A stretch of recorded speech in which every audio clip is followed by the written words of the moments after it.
Hi welcome back to my channel. ಇವತ್ತು super ಟೇಸ್ಟಿಯಾಗಿರುವಂತಹ ಒಂದು ಅಕ್ಕಿ ರೊಟ್ಟಿ ರೆಸಿಪಿ ಶೇರ್ ಮಾಡ್ತಾ ಇದ್ದೀನಿ. ಅದಕ್ಕೋಸ್ಕರ ಇಲ್ಲಿ ಸ್ಟವ್ ಮೇಲೆ ಒಂದು ಬಾಣಲಿ ಇಟ್ಕೊಂಡು ಅದಕ್ಕೆ 1 ಕಪ್ ಅಕ್ಕಿ ಹಿಟ್ಟಿಗೆ 2 ಕಪ್ ನೀರು ಸೇರಿಸ್ಕೊತಾ ಇದ್ದೀನಿ.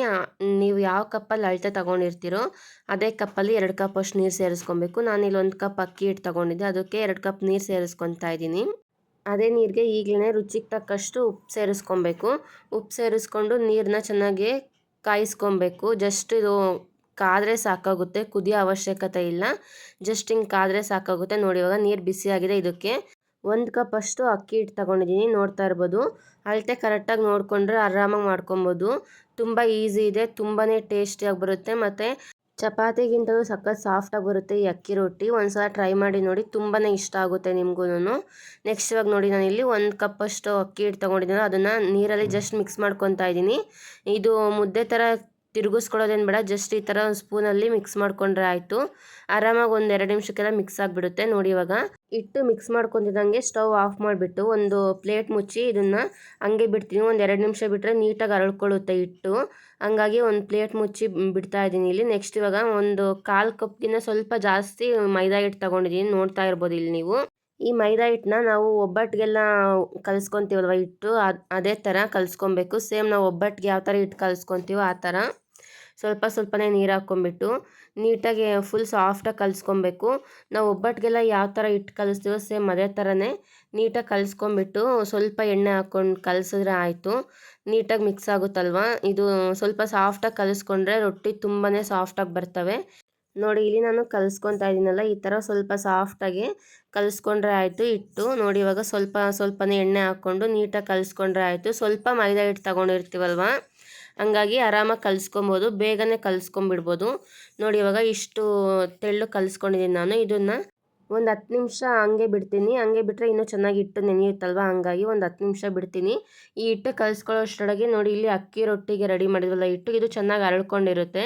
ನೋಡ್ತಾ ಇರ್ಬೋದು. ಇವಾಗ ಒಂದು ಸ್ಪೂನಲ್ಲಿ ಒಂದ್ಸಲ ನೀಟಾಗಿ ಮಿಕ್ಸ್ ಮಾಡ್ಕೊಂಬಿಟ್ಟು ಕೈಯಲ್ಲಿ ಈ ಥರ ಉಂಡೆ ಕಟ್ಟೋ ಥರ ಬಂದರೆ ಇದು ಹಿಟ್ಟು ರೆಡಿಯಾಗಿದೆ ಅಂತ. ನೋಡ್ತಾ ಇರ್ಬೋದು ಎಷ್ಟು ಚೆನ್ನಾಗಿ ಉಂಡೆ ಕಟ್ಟೋ ಥರ ಬರ್ತಾ ಇದೆ. ಇವಾಗ ಇದನ್ನು ಸ್ವಲ್ಪ ತಣ್ಣಗೆ ಹಾಕಿ ಹಂಗೆ ಪ್ಲೇಟ್ ತೆಗೆದು 1-2 ನಿಮಿಷ ಗಾಳಿಲಿ ಬಿಡ್ತೀನಿ, ಸ್ವಲ್ಪ ತಣ್ಣಗಾಗಲಿ. ಈ ಉಂಡೆ ಮಾಡ್ಕೊಳ್ಳೋಕ್ಕೆಲ್ಲ ಕೈ ಸುಡುತ್ತಲ್ವ, ಹಂಗಾಗಿ ಸ್ವಲ್ಪ ತಣ್ಣಗಾಗಲಿ ಅಂತ ಬಿಡ್ತಾ ಇದ್ದೀನಿ.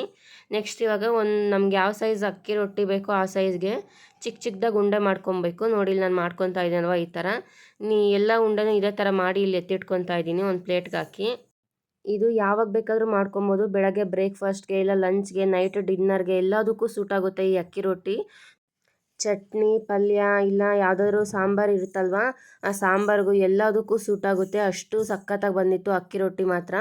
ನೋಡಿ ಇಲ್ಲಿ ನನಗೆ ಯಾವ ಸೈಜ್ ಬೇಕೋ ಆ ಸೈಜ್ ಇಲ್ಲಿ ಉಂಡೆ ಮಾಡಿ ಇಟ್ಕೊಂಡಿದ್ದೀನಿ. ನೆಕ್ಸ್ಟ್ ಇವಾಗ ಕೌಂಟರ್ ಟಾಪ್ ಮೇಲೇ ಮಾಡ್ಕೊತಾ ಇದ್ದೀನಿ. ಯಾವುದೇ ಚಪಾತಿ ಉಜ್ಜ ಮಣೆ ಮೇಲೆ ಮಾಡ್ಕೊತಾ ಇಲ್ಲ, ಹಂಗಾಗಿ ಇಲ್ಲೇ ಮಾಡ್ಕೊತಾ ಇದ್ದೀನಿ. ನೆಕ್ಸ್ಟ್ ಇವಾಗ ಕೈಗೆ ಸ್ವಲ್ಪ ಎಣ್ಣೆ ಹಚ್ಕೊಂಬಿಟ್ಟು ಈ ಹಿಟ್ಟು ತೊಗೊತೀನಿ. ನೋಡ್ತಾ ಇರ್ಬೋದು ಒಂದು 10 ನಿಮಿಷಕ್ಕೆಲ್ಲ ಹಿಟ್ಟು ಎಷ್ಟು ಚೆನ್ನಾಗಿ ನೆಂದಿದೆ ಅಂತ ಹೇಳ್ಬಿಟ್ಟು. ಒಬ್ಬಟ್ಟು ಮಾಡ್ತೀವಲ್ಲ ಅದೇ ಥರ ಹಿಟ್ಟು ರೆಡಿಯಾಗಿದೆ. ಇವಾಗ ನಾವು ಉಂಡೆ ಮಾಡಿ ಎತ್ತಿಟ್ಕೊಂಡಿದ್ದೀವಲ್ಲ ಅದಕ್ಕಿಂತ 1/4 ಭಾಗದಷ್ಟು ಹಿಟ್ಟು ತೊಗೊಬೇಕು. ಇದು ಮೈದಾ ಹಿಟ್ಟು ಒಂದು 1/4 ಭಾಗ ಹಿಟ್ಟು ತೊಗೊಂಡ್ರೆ ಆ ಉಂಡೆಗೆ ಸರಿ ಹೋಗುತ್ತೆ. ನೋಡ್ತಾ ಇರ್ಬೋದು ಇಲ್ಲಿ ನಾನು ಇವಾಗ ಒಂದು 1/4 ಭಾಗದಷ್ಟು ಹಿಟ್ಟು ತೊಗೊಂಡು ಈ ಒಬ್ಬಟ್ಟಿಗೆ ಯಾವ ಥರ ಮಾಡ್ಕೊತೀವಿ ನೋಡಿ ಆ ಥರ ಮಾಡಿಕೊಂಡು ಅದೊಂದು ಉಂಡೆ ಇಟ್ಟು ನೀಟಾಗಿ ಇಲ್ಲಿ ಎಲ್ಲ ಫೋಲ್ಡ್ ಮಾಡ್ಕೊತಾ ಇದ್ದೀನಿ. ಎಲ್ಲ ಕಡೆಯಿಂದಲೂ ನೀಟಾಗಿ ಫೋಲ್ಡ್ ಮಾಡ್ಕೊಂಡಿದ್ದು ಆದಮೇಲೆ ಎಕ್ಸ್ಟ್ರಾ ಹಿಟ್ಟೇನಾದರೂ ಇದ್ದರೆ ತೆಗಿಬೇಕು. ಜಾಸ್ತಿ ಏನು ಬೇಡ, ಒಂದು 1/4 ಭಾಗ ತೊಗೊಂಡ್ರೆ ಕರೆಕ್ಟಾಗಿ ಆಗುತ್ತೆ ಒಂದು ಉಂಡೆಗೆ. ನೋಡಿ ಇಲ್ಲಿ ಇವಾಗ ನಾನು ನೀಟಾಗೆಲ್ಲ ಮಡಚ್ಕೊಂಡಿದ್ದಾದಮೇಲೆ ಈ ಥರ ಪ್ರೆಸ್ ಮಾಡ್ಕೊತಾ ಇದ್ದೀನಿ ಕೈಯಾಗೇ. ಸ್ವಲ್ಪ ಲೈಟಾಗಿ ಪ್ರೆಸ್ ಮಾಡಿಬಿಟ್ಟು ಯಾವುದಾದ್ರೂ ಅಕ್ಕಿ ಹಿಟ್ಟಾದರೂ ಆಗಿರ್ಬೋದು, ಇಲ್ಲ ಮೈದಾ ಹಿಟ್ಟಾದರೂ ಆಗಿರ್ಬೋದು, ಹಾಕ್ಬಿಟ್ಟು ನೀಟಾಗಿ ಒಸ್ಕೊಬೇಕು. ಇದು ಒಸಿವಾಗ ನೀವು ಚಪಾತಿಗಿಂತಲೂ ಸಖತ್ತು ಸಾಫ್ಟಾಗಿ ಪೇಪರ್ ಥರ ಬರುತ್ತೆ, ಆ ಥರ ಒಸ್ಕೊಬೋದು. ಎಷ್ಟು ತೆಳು ಬೇಕೋ ಅಷ್ಟು ತೆಳು ಬೇಕಾದರೂ ಒಸ್ಕೊಬೋದು, ಆರಾಮಾಗಿ ಒಸಿಬೋದು. ಲಟ್ಟಣಿಗೆಯಲ್ಲಿ ಈ ಥರ ಜಸ್ಟ್ ಈ ಥರ ಪ್ರೆಸ್ ಮಾಡಿಕೊಂಡು ಉಜ್ಕೊಂಡ್ರೆ ಆಯಿತು. ತುಂಬ ತೆಳುವಾಗಿ ಪೇಪರ್ ಥರ ಉಜ್ಕೊಬೋದು, ಅಷ್ಟು ಈಸಿಯಾಗಿ ಇದು ಉಜ್ಕೊಬೋದು. ಅಷ್ಟು ಈಸಿಯಾಗಿ ಎಲ್ಲ ಕಡೆನೂ ಸ್ಪ್ರೆಡ್ ಆಗುತ್ತೆ ಅಕ್ಕಿ ಹಿಟ್ಟು. ಸಖತ್ ಈಸಿಯಾಗಿ ಮಾಡ್ಕೊಬೋದು. ಒಂದ್ಸಲ ಮಾಡಿದ್ರೆ ಗೊತ್ತಾಗುತ್ತೆ, ತುಂಬಾ ಈಸಿ, ಅಷ್ಟೇ ಟೇಸ್ಟಿಯಾಗಿರುತ್ತೆ. ಎಲ್ಲದಕ್ಕೂ ಸೂಟ್ ಆಗುವಂಥ ಒಂದು ಅಕ್ಕಿ ರೊಟ್ಟಿ ಇದು. ನೋಡಿ ಇವಾಗ ನಾನು ಎಷ್ಟು ತೆಳುವಾಗಿ ಉಜ್ಕೊಂಡಿದ್ದೀನಿ ಅಂತ. ನೆಕ್ಸ್ಟ್ ಇವಾಗ ಇಲ್ಲಿ ಸೈಡಲ್ಲಿ ಒಂದು ಹೆಂಚು ಕಾಯಕ್ಕಿಟ್ಟಿದ್ದೆ, ಅದು ತವನೂ ಕಾದಿದೆ. ನೆಕ್ಸ್ಟ್ ಇವಾಗ ಹಾಕ್ಕೊತಾ ಇದ್ದೀನಿ ನೋಡಿ. ಚಪಾತಿಗಿಂತಲೂ ಸಾಫ್ಟಾಗಿ ಬಂದಿದೆ, ಅಷ್ಟು ತೆಳುವಾಗಿ ಬಂದಿದೆ ಅಕ್ಕಿ ರೊಟ್ಟಿ. ನೋಡ್ತಾ ಇರ್ಬೋದು ಎಷ್ಟು ತೆಳುವಾಗಿ ಒಸ್ಕೊಂಡಿದ್ದೀನಿ ನಾನು ಅಂತ ಹೇಳ್ಬಿಟ್ಟು. ಇದನ್ನು ಎಣ್ಣೆ ಆಗಲಿ ಇಲ್ಲ ತುಪ್ಪ ಆಗಲಿ ಹಾಕ್ಕೊಂಡು ಬೇಯಿಸ್ಕೊಬೋದು, ಜಸ್ಟ್ ಹಂಗೆ ಆದರೂ ಬೇಯಿಸ್ಕೊಬೋದು. ನಾನು ಇವಾಗ ಹಂಗೆ ಹಾಕಿ ತೋರಿಸ್ತಾ ಇದ್ದೀನಿ ನೋಡಿ. ಒಂದು ಫಸ್ಟ್ನೇ ಅಕ್ಕಿ ರೊಟ್ಟಿ ಇದು ನೋಡ್ತಾ ಇರ್ಬೋದು, ಸೈಡಲ್ಲೆಲ್ಲ ಎಷ್ಟು ಚೆನ್ನಾಗಿ ಉಬ್ಬಿದೆ ಮತ್ತು ಎಷ್ಟು ಸಾಫ್ಟಾಗಿ ಬಂದಿದೆ ಅಂತ. ಲೈಟಾಗಿ ಪ್ರೆಸ್ ಮಾಡಿಕೊಂಡ್ರೆ ತುಂಬ ಸೂಪರಾಗಿ ಉಬ್ಬಿ ಬರುತ್ತೆ. ಇದು ಅಲ್ಲಲ್ಲಿ ಹೋಲಾಗಿತ್ತು, ಹಂಗಾಗಿ ಉಬ್ಬಿ ಬಂದಿಲ್ಲ. ನೆಕ್ಸ್ಟು ರೊಟ್ಟಿ ತೋರಿಸ್ತೀನಿ, ತುಂಬ ಚೆನ್ನಾಗೇ ಉಬ್ಬಿ ಬರುತ್ತೆ. ನಿಜ ನಾನು ಅಂದ್ಕೊಂಡೇ ಇರಲಿಲ್ಲ ಇಷ್ಟು ಚೆನ್ನಾಗಿ ರೊಟ್ಟಿ ಬರುತ್ತೆ ಅಂತ ಹೇಳ್ಬಿಟ್ಟು, ಅಷ್ಟು ಚೆನ್ನಾಗಿ ಬಂತು ರೊಟ್ಟಿ. ನೋಡ್ತಾ ಇರ್ಬೋದು ಎರಡು ಕಡೆ ಬೇಯಿಸ್ಕೊಂಡಿದ್ದಾಯಿತು, ಎಷ್ಟು ಸಖತ್ತಾಗಿ ರೆಡಿಯಾಗಿದೆ ರೊಟ್ಟಿ ಅಂತ ಹೇಳ್ಬಿಟ್ಟು. ನೆಕ್ಸ್ಟ್ ಇವಾಗ ಇನ್ನೊಂದು ಹಂಗೆ ಒಸ್ಕೊಂಡಿದ್ದೆ ತೋರಿಸ್ತಾ ಇದ್ದೀನಿ ನೋಡಿ. ನೆಕ್ಸ್ಟ್ ಇವಾಗ ಸ್ವಲ್ಪ ಎಣ್ಣೆ ಹಾಕ್ಕೊತಾ ಇದ್ದೀನಿ, ಎಣ್ಣೆ ಹಾಕಿ ತೋರಿಸ್ತೀನಿ ಒಂದು ರೊಟ್ಟಿನ ನೋಡಿ. ಇದು ಕರೆಕ್ಟಾಗಿ ಬಂದಿತ್ತು, ಅದು ಸ್ವಲ್ಪ ಶೇಪ್ ನೀಟಾಗಿ ಬಂದಿರಲಿಲ್ಲ, ಇದು ಶೇಪ್ ನೀಟಾಗಿ ಬಂದಿದೆ ನೋಡಿ. ಎಷ್ಟು ಸಖತ್ತಾಗಿ ಬಂದಿತ್ತು ಗೊತ್ತಾ. ಇದು ತುಂಬಾ ಚೆನ್ನಾಗಿ ಉಬ್ಬಿತ್ತು, ಅದು ಅಲ್ಲಲ್ಲಿ ಹೋಲಾಗಿತ್ತು, ಹಂಗಾಗಿ ಸರಿಯಾಗಿ ಉಬ್ಬಿದ್ದಿಲ್ಲ ನೋಡಿ. ಇದು ಹಾಕಿದ ತಕ್ಷಣ ಎಷ್ಟು ಚೆನ್ನಾಗಿ ಉಬ್ತಾ ಇದೆ ಅಂತ ಹೇಳ್ಬಿಟ್ಟು ತುಂಬಾ ರುಚಿಯಾಗಿ ಬಂದಿತ್ತು ಈ ಅಕ್ಕಿ ರೊಟ್ಟಿ ಮಾತ್ರ. ಒಂದ್ಸಲ ಟ್ರೈ ಮಾಡಿ ನೋಡಿ ನೀವು, ತುಂಬ ನಿಮಗೂ ಇಷ್ಟ ಆಗುತ್ತೆ. ನಮ್ಮ ಮನೇಲಿ ಎಲ್ರಿಗೂ ಇಷ್ಟ ಆಯಿತು, ನಮ್ಮ ಮನೆಯವ್ರಿಗಂತೂ ತುಂಬಾ ಇಷ್ಟ ಆಯಿತು. ಇವತ್ತು ನಾನು ಯಾವುದೇ ಪಲ್ಯ ಮತ್ತು ಚಟ್ನಿ ಮಾಡ್ಕೊಂಡಿರಲಿಲ್ಲ, ಚಿಕನ್ ಗ್ರೇವಿ ಮಾಡ್ಕೊಂಡಿದ್ದೆ. ಚಿಕನ್ ಗ್ರೇವಿಗಂತೂ ಪರ್ಫೆಕ್ಟ್ ಕಾಂಬಿನೇಷನ್ ಅಂತ ಹೇಳ್ಬೋದು ಅಕ್ಕಿ ರೊಟ್ಟಿ, ಅಷ್ಟು ಚೆನ್ನಾಗಿ ಸೂಟ್ ಆಗುತ್ತೆ ಅಕ್ಕಿ ರೊಟ್ಟಿ. ಒಂದ್ಸಲ ಟ್ರೈ ಮಾಡಿ ನೋಡಿ, ನಾನು ಮಾಡೋ ಥರ ಒಂದ್ಸಲ ಟ್ರೈ ಮಾಡಿ ನೋಡಿ, ತುಂಬಾ ಇಷ್ಟ ಆಗುತ್ತೆ ನಿಮಗೂ. ನೆಕ್ಸ್ಟ್ ಇವಾಗ ನೋಡಿ ಎರಡು ಕಡೆ ಬೇಯಿಸ್ಕೊತಾ ಇದ್ದೀನಿ, ಎಷ್ಟು ಚೆನ್ನಾಗಿ ಉಬ್ತಾ ಇದೆ ಅಂತ ಹೇಳ್ಬಿಟ್ಟು.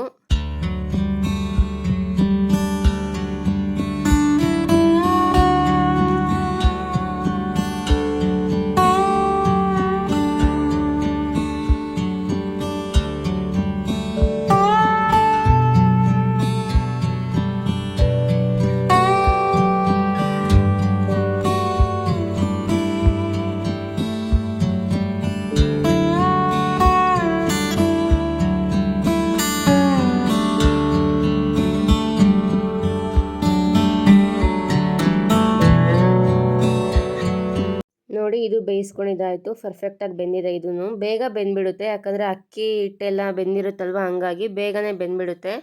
ನೋಡ್ತಾ ಇರ್ಬೋದು ಮಿಕ್ಕಿರೋ ರೊಟ್ಟಿ ಎಲ್ಲ ಇದೇ ಥರ ಬೇಯಿಸ್ಕೊಂಡಿದ್ದೀನಿ, ಎಷ್ಟು ಸಾಫ್ಟಾಗಿ ಬಂದಿದೆ ಅಂತ ಹೇಳ್ಬಿಟ್ಟು. ಸೇಮ್ ಚಪಾತಿಗಿಂತಲೂ ಸಾಫ್ಟಾಗಿ ಬಂದಿದೆ, ಚಪಾತಿ ಅಷ್ಟೇ ಸಾಫ್ಟಾಗಿ ಬಂದಿದೆ. ನೋಡ್ತಾ ಇರ್ಬೋದು ಒಂದು ಕೈಯಲ್ಲಿ ಆರಾಮಾಗಿ ಫೋಲ್ಡ್ ಮಾಡಿಬಿಡ್ಬೋದು, ಅಷ್ಟು ಸಾಫ್ಟಾಗಿ ಬಂದಿತ್ತು.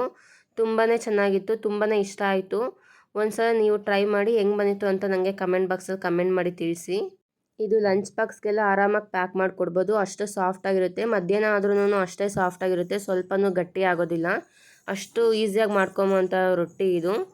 ನೋಡ್ತಾ ಇದ್ದೀರಾ ಅಲ್ವಾ, ನಾನು ಮಧ್ಯಾಹ್ನ ಆದ್ರೂ ಹಂಗೆ ಇಷ್ಟೇ ಸಾಫ್ಟಾಗಿತ್ತು, ಹಂಗಾಗಿ ಹೇಳ್ತಾ ಇದ್ದೀನಿ ನೋಡಿ. ಇಲ್ಲಿ ರೊಟ್ಟಿ ಎಲ್ಲ ರೆಡಿ ಆಯಿತು. ನೆಕ್ಸ್ಟ್ ಇವಾಗ ಚಿಕನ್ ಗ್ರೇವಿ ಮಾಡ್ಕೊಂಡಿದ್ದೆ. ಈ ಚಿಕನ್ ಫ್ರೈ ಆಲ್ರೆಡಿ ನನ್ನ ಚಾನಲಲ್ಲಿದೆ, ಇಂಟ್ರೆಸ್ಟ್ ಇರೋರು ಹೋಗಿ ಚೆಕ್ ಮಾಡ್ಬೋದು.